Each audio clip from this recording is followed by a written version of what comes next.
veux que j'essaye? Attends. Ah mince, il n'y a pas le son. Ah. Bon, c'est pas grave, je voulais vous montrer une petite vidéo de présentation de Ledger, mais j'ai l'impression qu'il n'y a pas le son. Du coup, c'est un peu dommage. Je peux aller sur la présentation directement. Comme ça, je vous présenterai Ledger, quoi qu'il arrive. Du coup, bonjour. Moi, c'est Tiffany Dankwan. Je suis française, je suis Global Brand Manager chez Ledger depuis à peu près un peu plus d'1 an et demi maintenant. Du coup, en fait, Global Brand Manager, ça consiste en quoi? C'est de travailler sur la stratégie de la marque et l'expansion internationale. L'équipe a vraiment grandi. Quand je suis arrivée, donc il y a à peu près 1 an et demi, on était 4 dans mon équipe et aujourd'hui on est 20. Donc voilà, grosse extension. Et du coup aujourd'hui la question c'était peut-on garder ces bitcoins soi-même?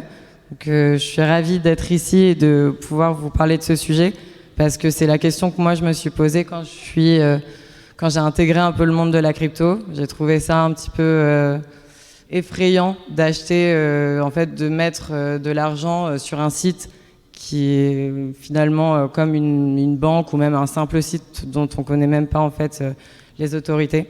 Donc, je trouve que c'est une très bonne question.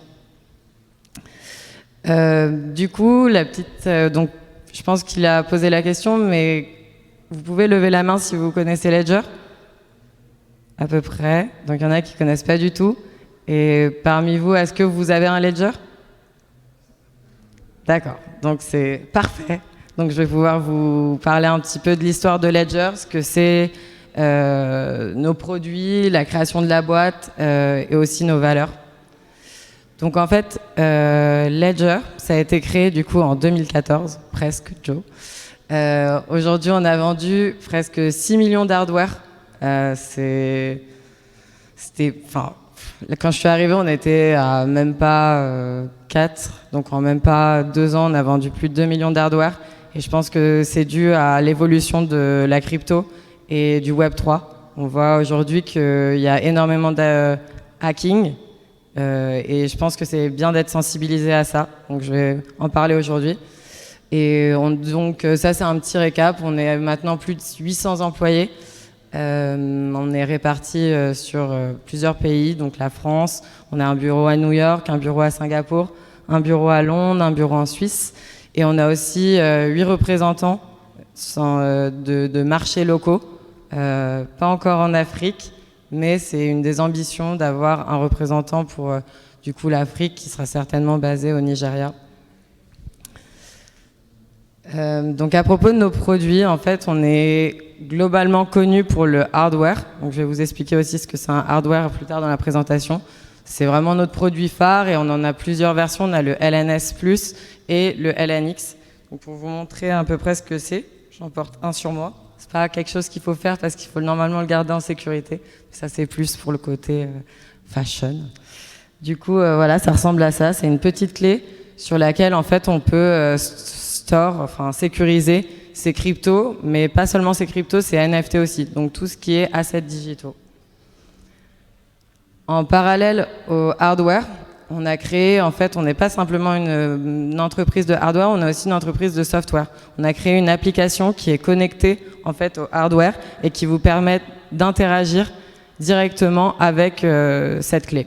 Donc en fait, sur cette application, on peut acheter de la crypto, vendre de la crypto, échanger Ethereum avec du Bitcoin quand vous voulez, mais aussi quand on dit grow your crypto, c'est vraiment les mettre en fait. Je ne sais pas si vous connaissez un peu le concept de stake. En fait, c'est vraiment faire grossir sa crypto comme la mettre sur un compte épargne, ce qui est possible dans le monde de la crypto du coup.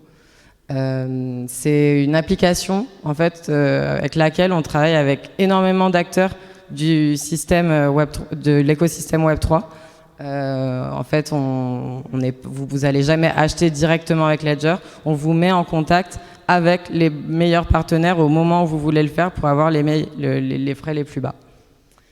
Et donc, je vous montre rapidement la solution B2B. En fait, si vous êtes ici dans la salle, une institution, que vous êtes venu aussi pas forcément à titre personnel mais professionnel, On a une solution du coup B2B qui permet de sécuriser tous les investissements digitaux.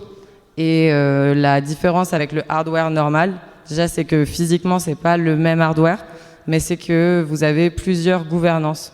Donc vous n'allez pas être le seul propriétaire, vous pouvez assimiler plusieurs personnes qui auront du coup accès aux données. En termes de valeur, je trouvais ça important de les rappeler parce que je vais rediscuter un petit peu de la blockchain après. Vous allez voir qu'il y a un réel alignement entre nos valeurs et la blockchain. Donc nous, on lutte pour la propriété individuelle, qui je pense aujourd'hui est un sujet très important dans le monde dans lequel on vit, où il y a des entités gouvernementales qui prennent énormément de place. La sécurité, on est le leader numéro 1 aujourd'hui dans la sécurité des hardware wallets. On a une équipe qui est basée en France, qui sont en fait des experts de la cybersécurité, à peu près une vingtaine de personnes, et qui travaillent constamment sur cet aspect-là. Et en transparence, parce qu'en fait, en termes de communication, de travailler dans la blockchain, comme je vais le dire après, on est vraiment sur la transparence de nos produits et de ce qu'on fait. Et la blockchain est aussi du coup un milieu où on prône la transparence. J'ai rajouté cette slide qui va vous paraître un peu mais qu'est-ce que c'est? Mais en fait, cette slide, ce qu'elle représente pour moi, et vu que je travaille dans cette équipe, elle est hyper importante. Ledger, c'est pas simplement une entreprise qui se veut en fait le protagoniste principal et le meilleur dans tout ce qu'il fait. On veut vraiment créer, on veut travailler en fait pour l'écosystème. Et on veut pas juste simplement être le leader et être le personnage principal. Donc ce qu'on essaye de faire, c'est vraiment de travailler avec tous les acteurs du Web3, donc aussi bien dans la crypto, les communautés Bitcoin comme aujourd'hui, mais les communautés des autres cryptos, que même les communautés NFT, aujourd'hui les communautés artistiques. Hier, je suis allée même à un panel de discussion avec des artistes locaux, digitaux, enfin des artistes numériques.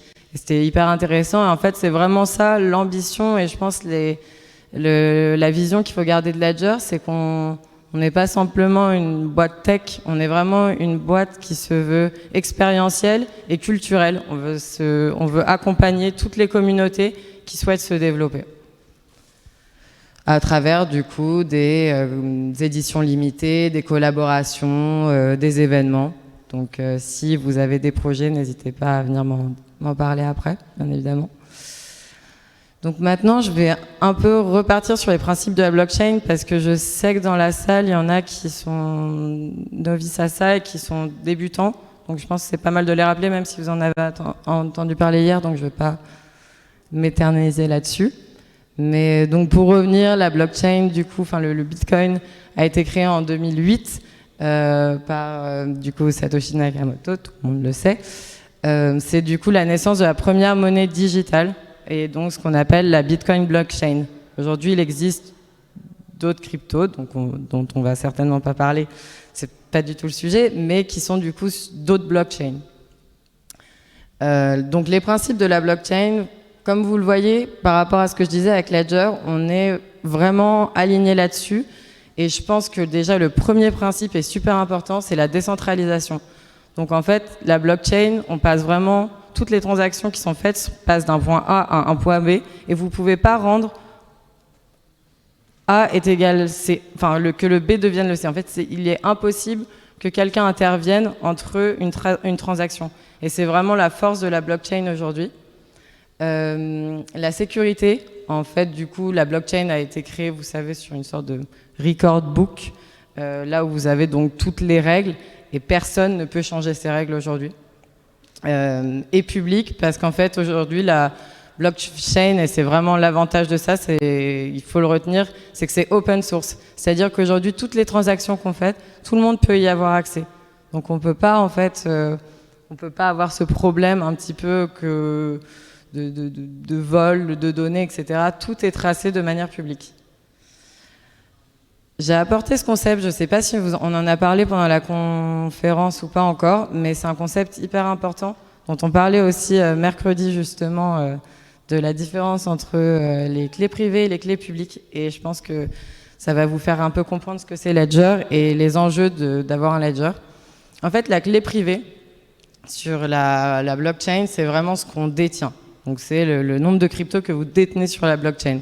La clé publique, c'est vraiment l'adresse qui vous permet d'avoir accès à ce qu'on possède sur la blockchain. En une petite analogie, par exemple, vous pensez à une boîte aux lettres. La boîte aux lettres, c'est la clé publique, tout le monde a l'adresse, c'est comme ça en fait, tout le monde a l'adresse, c'est public. Mais la clé privée, ça serait la clé en fait que vous seul êtes en possession pour obtenir ce qu'il y a à l'intérieur de la boîte. Donc je pense que c'est un peu une petite comparaison pour essayer de visualiser ce que c'est. Et c'est hyper important en fait de comprendre ces deux notions pour comprendre en fait les enjeux de la sécurité dans la crypto. Et ça nous amène du coup à cette notion de self-custody. Et du coup en fait, Ledger est une boîte de self-custodial wallet. Qu'est-ce que c'est la self-custody? En fait, par définition, la self-custody, c'est vraiment de posséder ses propres assets digitaux, d'être le seul en possession de ça.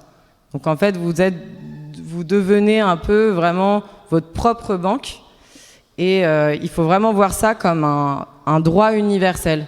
C'est quelque chose dont on ne peut pas vous enlever en fait. Du coup, vous devenez vraiment le propriétaire de ce que vous avez. Il n'y a pas en fait un intervenant qui va arriver, comme on peut dire, la banque, là, aujourd'hui, c'est elle qui gère votre argent. Avec la self-custody, c'est vous qui gérez votre propre argent.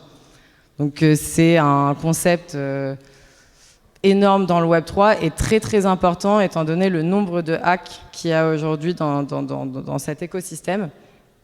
Et je pense aussi que ça touche vraiment cette révolution digitale qu'on essaye de mener. En fait, la crypto, c'est pas simplement de créer une nouvelle monnaie. Je pense qu'il y a vraiment une idéologie derrière et un mouvement de pensée dont il faut être conscient, où c'est vraiment la décentralisation. C'est qu'on veut plus que quelqu'un en fait soit en possession de ce qu'on possède, ce qui nous appartient à nous. Donc c'est vraiment ça la self-custody. Il faut le voir vraiment comme un droit universel et dont il faut profiter. Et bien évidemment, du coup, avoir ce grand pouvoir ne vient pas sans responsabilité. C'est pour ça qu'en fait, Ledger, on a même créé ce qui s'appelle Ledger Academy. On est très tourné vers l'éducation. Le monde du Web3 est un monde super compliqué et c'est pour ça que là, j'essaye d'utiliser des mots assez simples. Mais c'est un monde dans lequel on est toujours au début, mais complètement largué, c'est dur d'onboarder en fait des nouvelles personnes parce que c'est un monde qui semble super compliqué. Donc en fait, faut être bien éduqué, faut être au courant de ce qui se passe, faut savoir les bonnes notions et faut être au courant en fait que oui, ça apporte certaines responsabilités. Du coup, j'en viens à la question de mon speech. Comment être propriétaire de ses propres bitcoins? Est-ce que nous, on peut en fait garder nos propres bitcoins? La question c'est oui, mais comment? En fait, c'est grâce à du coup l'utilisation de wallets, de portefeuille. Je pense que le terme de portefeuille, vous devez en connaître, par exemple avec MetaMask. MetaMask, c'est un portefeuille connu, mais c'est un software wallet. Donc là, je vais expliquer après la différence entre un software et un hardware wallet. Donc ça, c'est un petit récap un peu des différentes manières aujourd'hui d'interagir avec la crypto. Donc par exemple, aujourd'hui, la plupart des gens, j'imagine, ici, combien de personnes du coup ont de la crypto? Et vous avez acheté, qui a acheté sa première crypto sur un exchange directement? Ouais, à peu près tout le monde. C'est normal. Mais en fait, donc l'exchange compte, l'exchange, je ne sais pas si vous en avez conscience, mais en fait, un exchange, c'est comme une banque finalement, parce que vous allez acheter à travers ce site, et c'est eux qui détiennent vos fonds finalement. Vous n'êtes pas déteneur de vos fonds, c'est eux qui le font sur la blockchain.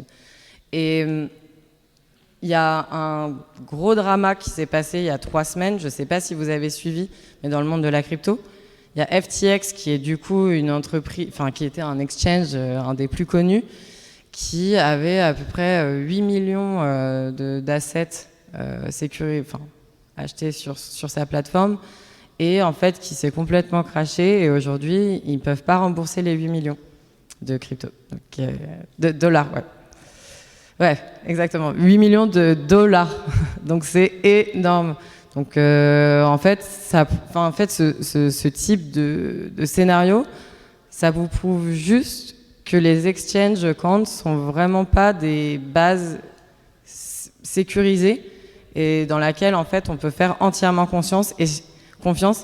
Et si vous êtes OK avec ça, tant mieux, mais il faut juste vraiment le savoir. Donc acheter ces cryptos sur un exchange sans utiliser un software ou même un hardware wallet, c'est pas quelque chose de vraiment sécurisé. Et je pense qu'il faut vraiment en prendre conscience. Un software wallet, du coup, donc en fait, un software wallet, je pense que pour ceux qui connaissent un peu la crypto, un des plus connus, c'est MetaMask, mais il y en a énormément d'autres. Il y a souvent un software wallet, du coup, pour une crypto. Et donc en termes de ownership, donc de propriété, c'est vrai que le software wallet est une bonne alternative parce qu'en fait, du coup, vous allez détenir vos fonds et vous n'allez plus les détenir sur l'exchange. Donc c'est vraiment la différence. C'est facile à utiliser, tout se fait sur Internet. Mais le fait que ça se passe sur Internet, c'est aussi le problème que nous, on revendique. Parce qu'en fait, quand vous êtes connecté à Internet, vous êtes du coup face à des risques de hacking. Et en fait, il faut savoir qu'en 2021, il y a 15 milliards de dollars qui ont été hackés dans le monde de la crypto. Et c'est un chiffre complètement illusoire, c'est énorme. Et je pense qu'il faut vraiment en prendre conscience parce que si vous voulez rentrer dans le monde de la crypto, et je vous encourage à le faire, je pense que la bonne manière de le faire, c'est en connaissance de cause et il faut vraiment le faire de manière sécurisée. Donc c'est pour ça que je voulais... Ah oui, ça, du coup, en fait, pardon, c'est juste pour vous montrer un peu ce que vous faites quand vous faites une transaction avec un software wallet. Là, en fait, le fait que vous soyez connecté à Internet, vous ne savez pas vraiment ce qui se passe. Donc, quand vous signez une transaction, en fait, on peut croire que c'est la transaction, mais derrière, il y a un hacker qui a juste créé cette page-là, et c'est à lui que vous lui envoyez. Et c'est pas à votre wallet. Donc, faut vraiment faire attention à tout ce qui est hacking, parce que comme vous l'avez vu, 15 milliards en 2021, je pense que c'est un gros chiffre. Donc, les hardware wallets. Donc, comme vous pouvez le voir, la différence avec le software, c'est aussi que c'est un produit physique. Voilà. Donc, petite nuance. Ne croyez pas que si vous avez toute votre crypto dans votre hardware, ça signifie que si vous perdez votre hardware, vous perdez votre crypto. Non, le hardware, c'est juste ce qui permet d'interagir avec votre clé privée. Donc la clé privée, c'est ce que je vous expliquais tout à l'heure, c'est vraiment ce qu'il y a sur la blockchain. Et ça, le hardware vous permet d'interagir avec ça. Mais en fait, tout ce que vous possédez, que vous avez mis sur la clé privée, ça restera toujours sur la blockchain. C'est ça qui est incroyable avec la blockchain, c'est que dès que vous achetez quelque chose dessus, personne ne peut vous l'enlever. C'est juste que le hardware vous permet d'interagir avec ça. Donc en termes de propriété, le hardware, c'est vraiment là vous êtes déteneur seul de ce que vous possédez. En termes de sécurité, c'est aussi, en fait, aujourd'hui, Ledger, on a d'autres marques qui font des hardware, mais Ledger est vraiment, grâce à la chip qu'on utilise, a été élu vraiment comme le leader mondial. On sécurise 20% de toute la crypto mondiale aujourd'hui et 30% des NFT. Donc c'est un bon chiffre, mais je pense que le but, c'est que tout le monde sécurise sa crypto. Et c'est vrai que du coup, le petit souci qu'on peut avoir Ledger, et c'est ce que moi j'ai remarqué aussi cette année en faisant beaucoup de conférences, en parlant avec beaucoup de personnes qui rentrent dans la crypto, c'est qu'on se dit, mais comment je vais utiliser ça? Moi, je sais pas, je suis pas tech, etc. Mais en fait, c'est comme avoir un téléphone portable pour la première fois, on ne sait pas trop comment ça marche. Tout le monde était résistant à l'idée d'utiliser un téléphone, par exemple portable au lieu d'un téléphone fixe. En fait, toutes les innovations prouvent une certaine réticence générationnelle, ce qui est normal. Mais c'est pour ça, en fait, je pense l'importance de l'éducation. Et donc, je ne sais pas si peut-être l'année prochaine, mais nous, avec Ledger, on organise vraiment des workshops pendant les conférences avec des plus petits groupes pour vous montrer toutes les étapes à faire pour vraiment installer votre hardware et de le faire de la bonne manière. Donc, je n'aurai pas le temps aujourd'hui de tout vous montrer, mais ravi de vous expliquer si vous avez des questions. Et je suis allée un petit peu plus loin, parce que du coup, est-ce qu'on peut garder ses propres bitcoins? Oui, vous pouvez le faire. de manière sécurisée oui, vous pouvez le faire avec des software wallets ou des hardware wallets. Vous voulez le faire de manière sécurisée? Oui, vous pouvez le faire avec des hardware. Et je suis allée un petit peu plus loin dans la question parce que vous me dites, ok, c'est cool de pouvoir mettre tous ces cryptos en fait dans son hardware, mais après en fait, comment ça marche, comment je fais? Je vais pas pouvoir tout faire juste avec le tout petit écran qui est là. Mais en fait, c'est pour ça, c'est la force de Ledger. On a vraiment créé une plateforme un peu 360 qui vous permet d'interagir avec le hardware directement. Donc en fait, c'est via cette plateforme que vous pouvez acheter directement, vendre, échanger des cryptos ou même du coup les faire grossir. Du coup, le concept dont je vous parlais au début de la présentation. Donc voilà, c'est un peu pour moi aussi là je veux revenir sur le concept de self-custody, mais pour moi en fait la self-custody ne vient pas sans la sécurité. Si on veut vraiment être propriétaire de ses assets, c'est une grosse responsabilité, il faut le faire de la bonne manière et la bonne manière du coup c'est d'utiliser des hardware wallets. Voilà, donc j'ai laissé un peu de temps pour des questions, je ne sais même pas combien de temps j'ai pris. Voilà, merci beaucoup. Et je voulais juste aussi, avant de répondre aux questions, faire un petit point parce que je vois qu'il y a pas mal de femmes dans la salle. Et moi, je travaille pour une association en parallèle de Ledger qui s'appelle Women in Web3. Et vraiment, le but de cette association, c'est de donner la parole aux femmes et aussi de dévulgariser un peu ce milieu en organisant une fois par mois des meet-up avec des femmes qui travaillent dans le monde du Web3. Donc je voulais juste faire un petit mot aux femmes qui sont présentes ici. Je trouve ça super que vous vous intéressez à ça. Il ne faut pas avoir peur de ce monde-là. On en parlait hier, tu sais, tu connaissais pas encore tout ça. Mais je veux dire, ça s'apprend hyper facilement et voilà. Donc c'est un point important. Oui. Quand je dis vous, je parle de Ledger. Du coup, vous dédiez combien de ressources humaines ou même ressources financières au hacking chez Ledger? Genre, est-ce que c'est genre la moitié de ce que vous dépensez? Parce que j'imagine que ça va être quand même beaucoup, non? White hat hacking ou normal hacking? Merci. Ouais, du coup, comme je l'ai mentionné tout à l'heure, on a pour tout ce qui est question de sécurité, on appelle ça maintenant le donjon Ledger. En fait, il y a un bureau à Paris qui est juste dédié à ça, qui est un peu caché dans les fins fonds de Paris. Et c'est une équipe de 30 experts de la cybersécurité, mais qui travaillaient déjà avant dans des trucs en mode un peu des espions, et qui sont du coup experts dans la cybersécurité et qui dédient leur temps à, en fait, par exemple, il y a une vidéo que vous pourrez regarder, mais on a réussi à hacker un hardware wallet Trésor. Donc ils passent leur temps en fait à retravailler la sécurité, à tester les autres produits, les autres hardware wallets pour voir en fait si de un on a des vrais concurrents, parce qu'aujourd'hui en fait Ledger considère pas avoir un concurrent dans l'écosystème. Et en termes de budget, j'avoue que je ne saurais pas dire. Je ne sais pas exactement combien de fonds on investit là-dessus. Non. Voilà. Ouais, vous voulez parler fort, vous voulez le micro? Ah oui, bonne question. Du coup, les ledgers, donc le hardware wallet, donc l'application vient bien évidemment avec le hardware. Vous en avez deux qui existent pour l'instant. Donc celui-ci, c'est la meilleure version, c'est le Nano X. Ça coûte en CFA, je sais pas, mais en euros, c'est 149 €. Et en fait, celui-ci et le deuxième produit, c'est le Nano S Plus, qui coûte 79 €. C'est quoi la différence? En fait, celui-ci, c'est le produit le plus performant. Si vous êtes intéressé à acheter plusieurs cryptos différentes et que vous voulez sécuriser autant de volume que vous voulez, ça, c'est le produit qui peut sécuriser le plus de cryptos différentes. Et la particularité aussi, c'est que celui-ci a le Bluetooth.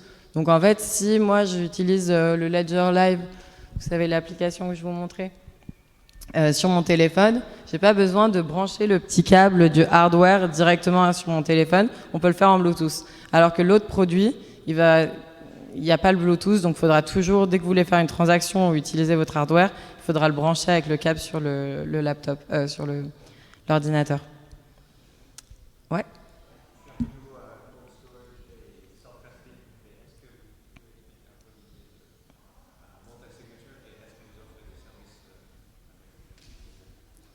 Ouais, je pense que aujourd'hui, on peut le faire. On peut, en fait, du coup, c'est avoir du coup plusieurs personnes qui peuvent signer une transaction. On peut le faire avec notre produit, le B2B dont je parlais. Donc, c'est le Ledger Vault. Donc, c'est vraiment c'est le meilleur produit que, en tant qu'institution qui investissent dans les assets digitaux peuvent utiliser parce que vous allez avoir plusieurs titres de gouvernance et vous allez pouvoir être plusieurs à signer. En fait, pour vraiment qu'une transaction se fasse, il faut qu'il y ait plusieurs personnes qui signent. Et voilà. Parfait. D'autres questions? Ouais.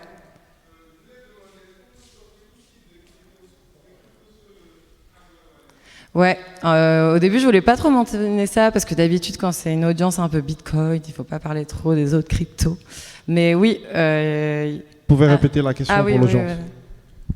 Oui, je demandais, est-ce qu'on peut stocker tout type de crypto sur le hardware wallet? Et également, est-ce que l'application, ou dirais-je, là on peut acheter à partir de Ledger, est-ce que c'est connecté à Internet ou bien... Voilà. Ouais, très bonne question. Du coup, je reviens sur ta deuxième question, vu que je reviens sur le produit. Donc, ouais, il y a deux produits, un à 79 € et un à 159. Pour l'instant, ils sont disponibles. Je sais que c'est un peu compliqué ici. Enfin, j'ai parlé avec certains d'entre vous pour en acheter. Mais en fait, il y a le site internet. C'est juste que du coup, les délais de livraison sont assez longs. Mais aussi, Amazon, c'est vraiment un distributeur officiel à Ledger. Donc, pensez pas que ça va être des faux Ledger ou quoi que ce soit. Mais je crois pas qu'on ait de distributeur officiel là au Sénégal, à part ces deux-là. Donc pour l'instant, c'est le seul moyen, mais on va travailler là-dessus.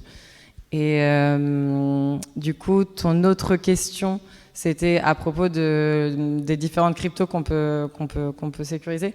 Oui, aujourd'hui, Ledger, on intègre des cryptos, mais enfin, on a une équipe dédiée là-dessus. Il y a 20 personnes en fait qui travaillent, des devs, qui travaillent à intégrer le plus de cryptos possible. Parce que comme je vous le disais, nous, on veut vraiment travailler avec tout l'écosystème, pas seulement Bitcoin. Donc aujourd'hui, on sécurise plus de 8000 cryptos différentes, et dont Bitcoin et Bitcoin Cash. Yes. Donc voilà.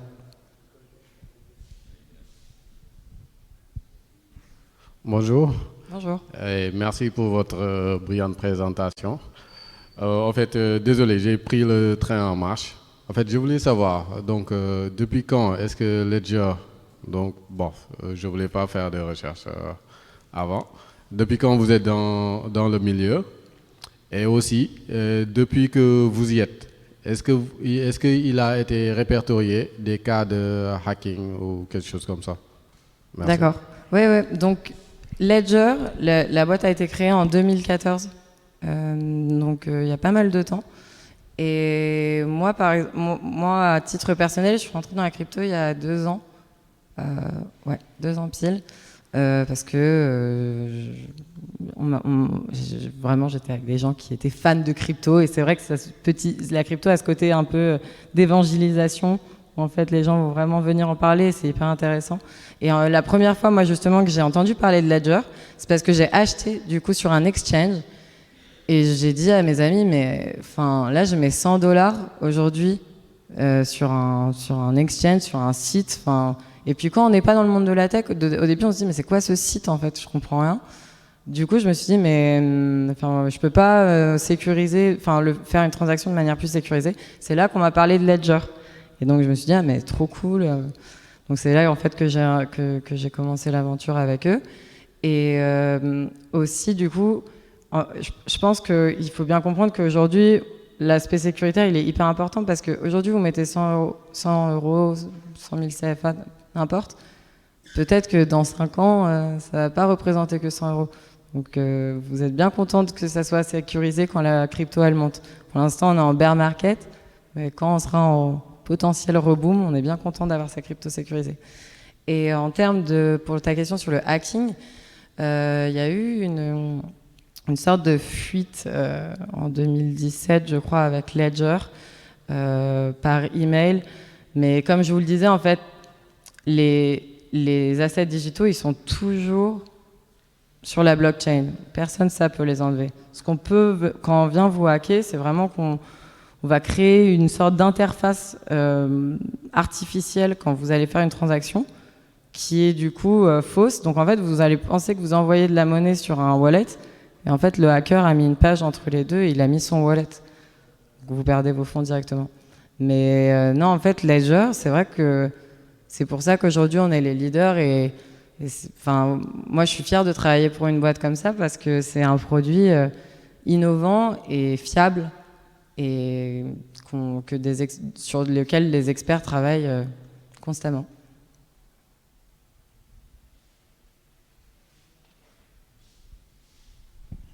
J'ai une question. Par exemple, si on perd sa clé ou elle est détruite, comment on fait pour récupérer ces crypto-monnaies? Alors du coup, ouais, c'est une bonne question. Ça revient un peu au principe de la clé privée et de la clé publique. En fait, du coup, Ledger, comme je vous disais... Oh, pardon, je suis partie trop loin. Donc, la clé privée, c'est vraiment ce qu'on possède sur la crypto. Et la clé publique, c'est comment y accéder. Ledger, le hardware en lui-même, c'est la clé publique. Enfin, tout le monde le voit un peu. Tout le monde peut y avoir accès.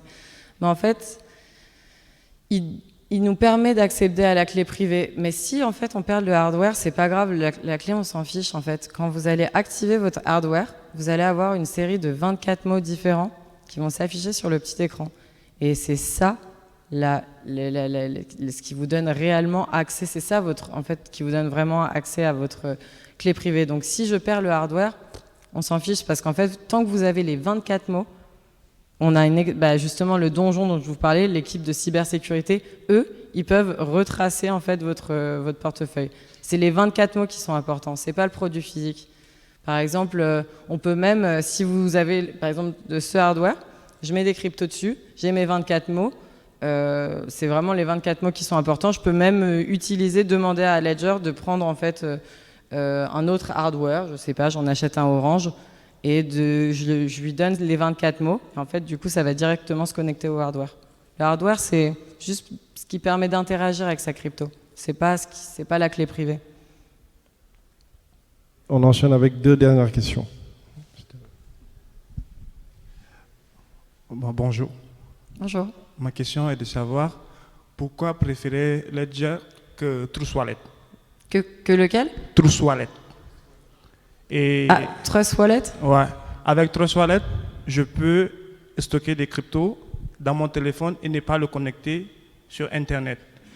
Et je pense que c'est un peu sécurisé pour quelqu'un qui vit ici au Sénégal et qui ne connaît pas, qui ne maîtrise pas bien. Mais Trust Wallet, du coup, c'est un software wallet. Du coup, en fait, ça revient à la même idée. Quand vous utilisez un software wallet,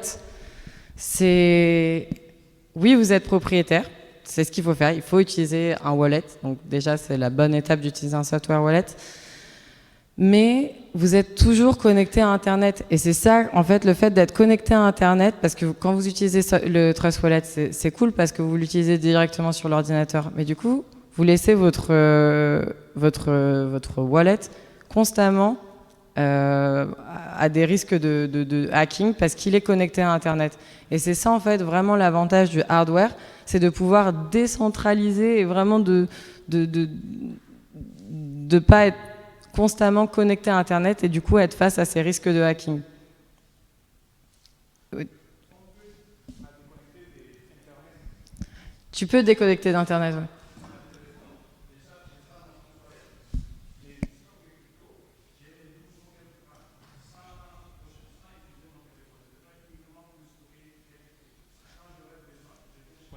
Je fais mes transactions et je déconnecte. Je n'ai pas besoin d'être tout le temps en ligne par rapport à ça.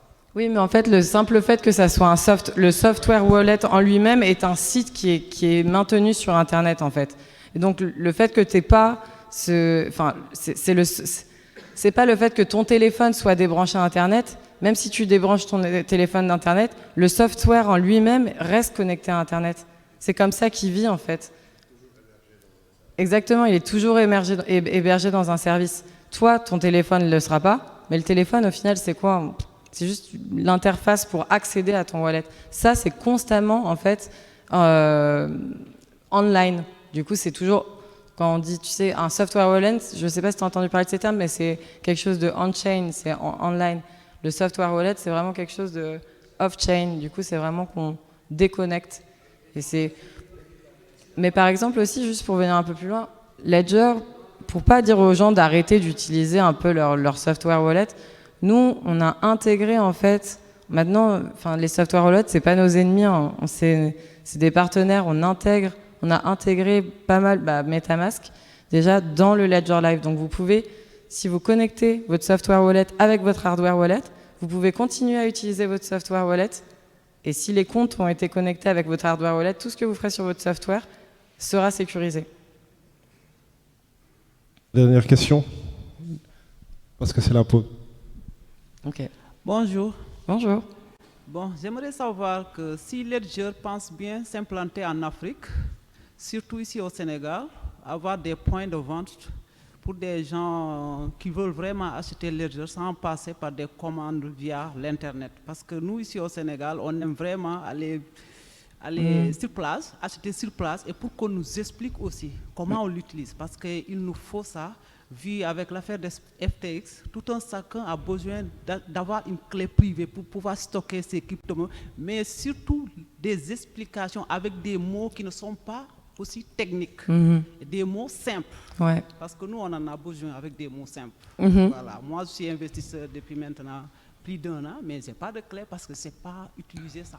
Mais vu avec l'affaire d'espèces, j'aimerais vraiment avoir, mais j'ai un peu peur de prendre mes cryptos et de les mettre dedans et un jour de ne pas pouvoir les faire sortir aussi. Ouais. Voilà. Non, mais c'est vraiment une bonne question et honnêtement, c'est ma bataille chez Ledger. Je vous assure, déjà j'adore le Sénégal, donc si on peut m'envoyer en tant que local manager, je le ferai avec plaisir.